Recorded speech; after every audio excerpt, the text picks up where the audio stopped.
Hello and welcome back to Facebook Ads Mastery. I'm your instructor Andrew Tapin, and now we're going to take a look at some other Facebook ad campaign objectives. We just got finished doing a Boost Your Post ad and kind of getting familiar with Ads Manager.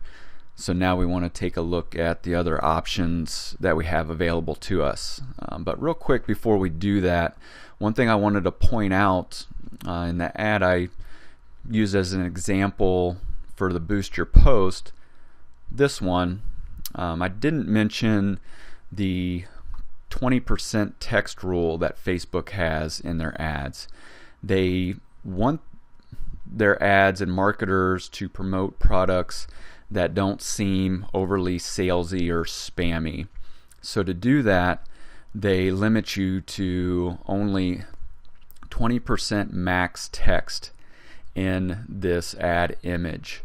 So as you can see, what I chose to do was use a nice appealing image, place the Offer My Lead Magnet ebook in the middle of it, because if I would have just chose that ebook cover, it would have been way more than 20%. So I placed it in the middle of this image so you could still see what it is, what the offer is, but it doesn't come across as, hey, get this ebook now. So something to keep in mind in your ad copy.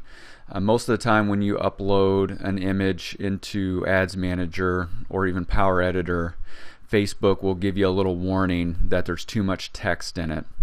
Sometimes though they don't, and you won't find out until you get an email that your ad was disapproved. Too many of those disapprovals and Facebook will think that you're not abiding by their terms of service and they'll ban your account. So definitely keep that in mind, the 20% text rule, and that applies for all the ads you do across Facebook.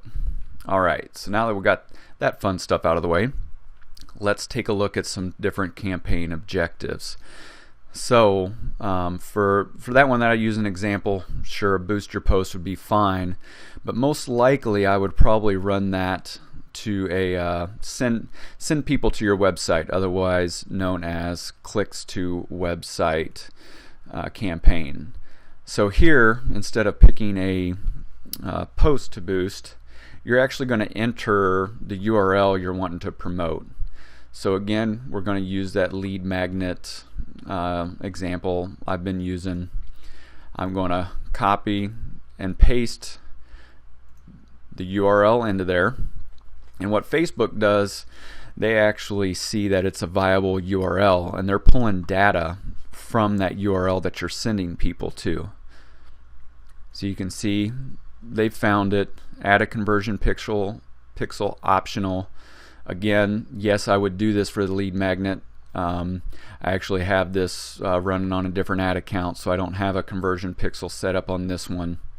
But I would add that, click continue, and now everything's going to look familiar like the Boost Your Post example I showed. Who do we want to reach?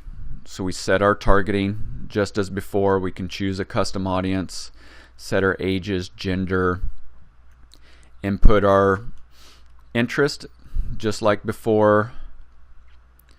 Now this is pretty interesting. Notice that the budget per day was automatically defaulted at 5, whereas the one we did on the Boost Your Post, it was pre-populated at 50. So something to just always double check your budget. You're the one spending the money. Facebook is happy to spend whatever you input into there. If you put 50 or 500, they'll gladly spend that per day, but your bank account might not be as happy. So double check your budget and make sure it's set to what you're comfortable doing. Since we've already clicked for website campaign, it's defaulted to that. See, everything looks familiar. It's showing us our estimated daily reach. Now here's where the clicks to website gets quite a bit different than your Boost Your Post. Recently, I guess in the past few months, Facebook added the option for multiple images in one ad. So show up to 5 images at one time at no extra cost. Where I've found this effective is if I'm running t-shirt campaigns, where somebody else might want to use this is, say you're running an online store, whether it's an Etsy store or whatnot, and you have multiple products that are similar in nature.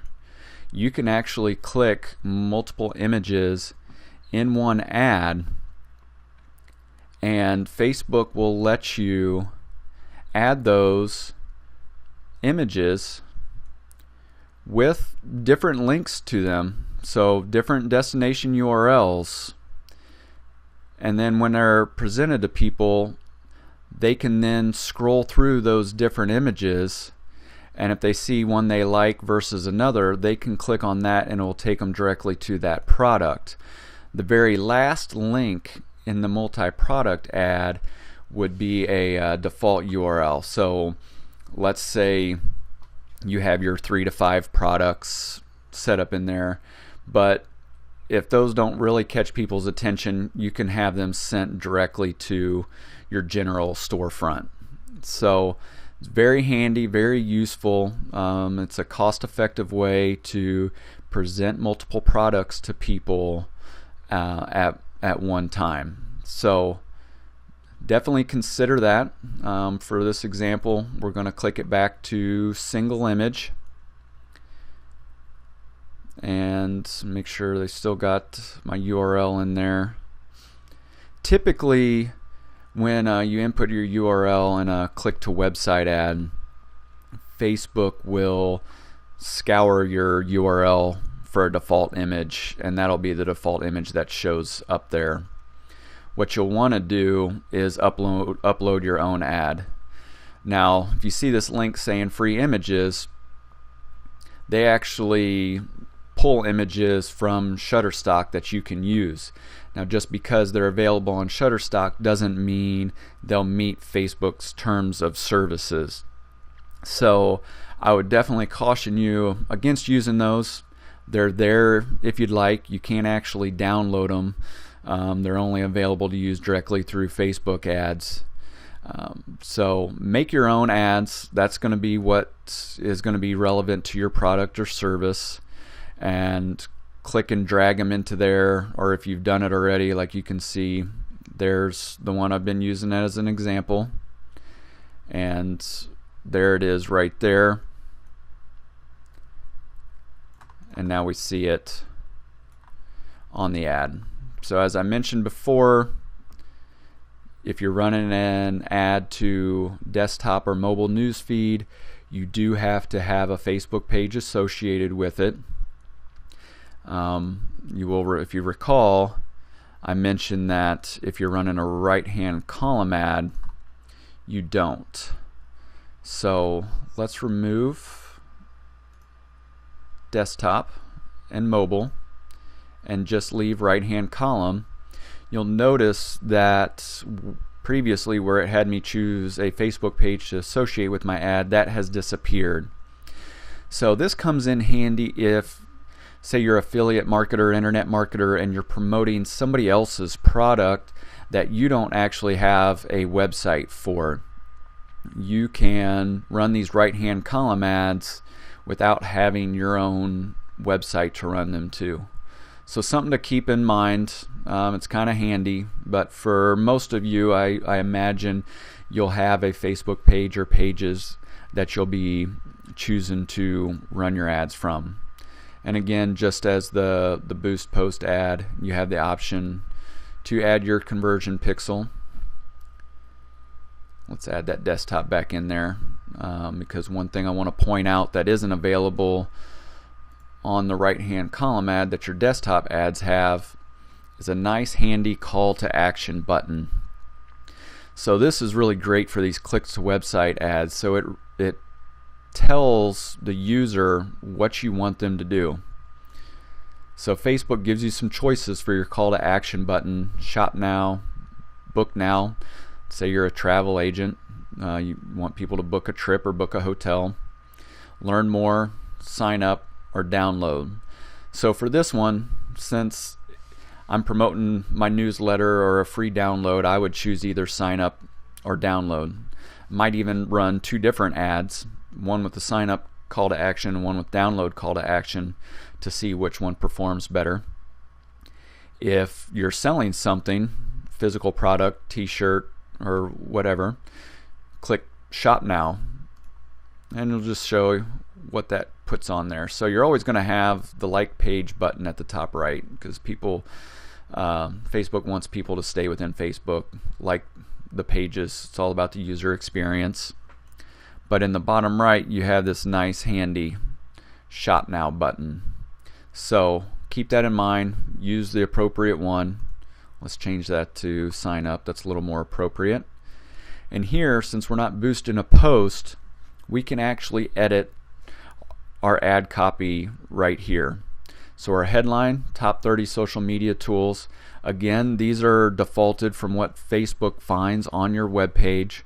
So you'll want to put in these spaces what's most effective for your campaign. This headline is what shows up right below your ad image. The website is the default URL that your website that you're clicking to defaults to.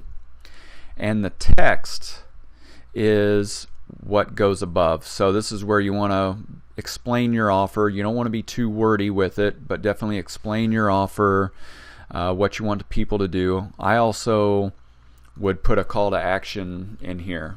So I would even though you have the sign up call to action, I would still say click below